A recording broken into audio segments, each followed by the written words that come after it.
My next designer firm is Melissa and Miller Interiors. And full disclosure, we here at Vitalia Inc., we don't do any business with them currently. We don't do their window treatments, but it is the firm that I have been admiring from afar for some time. And one of the reasons that I have been admiring them is because how unique they are and how diverse they are. And what I mean by that is that they have projects all over the world. And Mm. actually, if you go on their website, it is one of the first things that they tout about themselves. That is that they're based out of, they can do projects and have done projects in London, and then all over the United States. And then they recently just landed a project in Dubai. So, I mean, Oh, how cool is that? So to have that kind of diverse ability to do your craft in different countries. I mean, if you shipped me to London, to England, I don't think I would know what to do with window treatments there. Maybe I'll find my way, but to be you'd a figure real it pro out. at it in a Yeah. different country, I think takes a real skill and experience. So just Mhm. right there and then, I really respect them for that.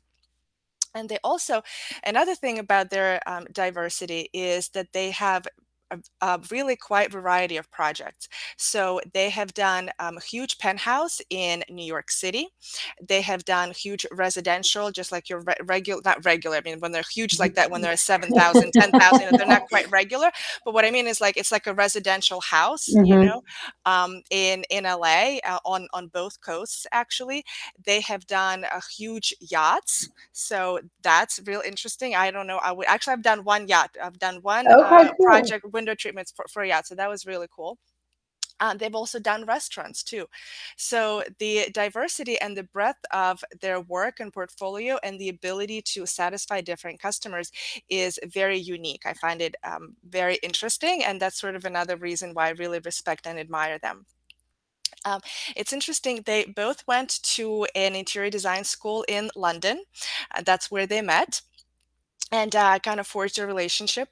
They both actually worked for very well known and established interior design firms to hone their skill there. And then about 15 years ago, they got together and said, hey, let's do this thing on our own. Let's see what we can bring to the table. And by then, they could bring quite a bit. So they really kind of forged their forces to do this together. Um, Nice. the one other tidbit, actually, Melissa did contact us, Vitalia Inc., for a special project for an awning, actually, at a restaurant. Oh, Yep, we worked with JC on it. Um, nice. we went back and forth for quite some time. It ended up being that the project didn't quite materialize, at least not this year.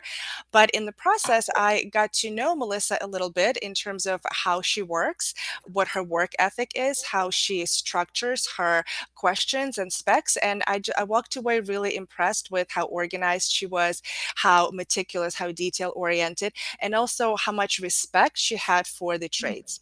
Nice. I think, Kim, you would agree a lot of times we do talk about the fact that we really respect and admire, again, and really appreciate and love working ultimately with those interior designers that appreciate what it is that we do, right? So, us Hmm. being in the window treatment world, we're one of their trades, just like, say, a carpenter, an electrician, or a flooring guy, or wallpaper guy, all the resources that make an interior design project possible, window treatments being one of them.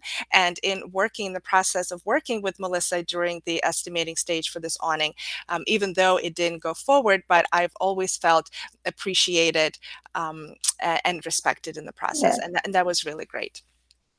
So the project that I want to show off today Oh, is this sweet. absolute adorable, right? I mean, when you see Hmm. something like this, it's like it's a total scroll stopper, right?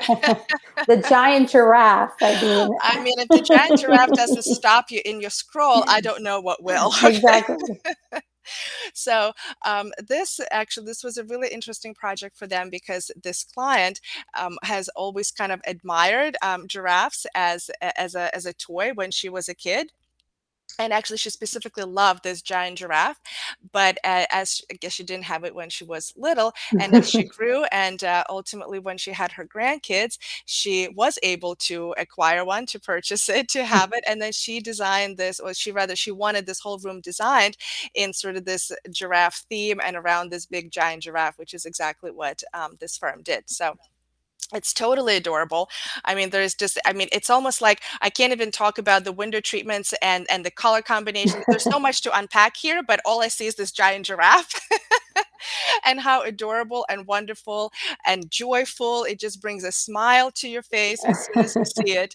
I think they've done an amazing job paying homage to what this client really wanted. So amazing job, you ladies. So you guys please follow them on Melissa and Miller.com and as well as on Instagram at Melissa and Miller. Perfect. Quick question.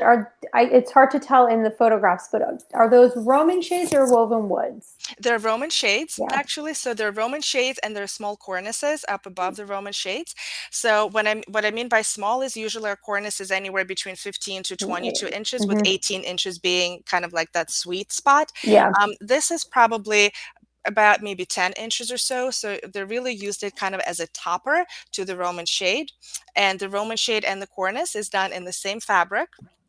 The cornice is outside mounted on the window. Mm-hmm. The Roman shade is inside mounted. It's clearly lined in a blackout lining because I'm not Yeah. seeing any No. light come through because it's clearly for for a small kid. So again, just really terrific job by these ladies. Yes, no, and that's a good example too. Sometimes I know I have some clients that worry, what is it going to look like if doing the cornice on the outside as an outside mount and a Roman shade as an inside mount? Is it going to look strange? Has seeing the molding, especially when it's done in the same fabric. So this is a really good example of that, of being okay with putting the Roman shade inside and having the cornice on the outside. Oh, 100%. I Yeah. love this look. I mean, Hmm. it's, obviously everything is a personal preference, but for me, I absolutely love this look. I think it really finishes off the Roman shade. Roman shades are usually mounted on the inside if the window depth allows. Right. But even with that, you can have a valance up above the Roman shade. But I think when you can have a cornice, something a little bit more tailored and Hmm. structured, and go on the outside of the window, it just adds that additional oomph to the whole Yeah. window. I personally think it looks terrific.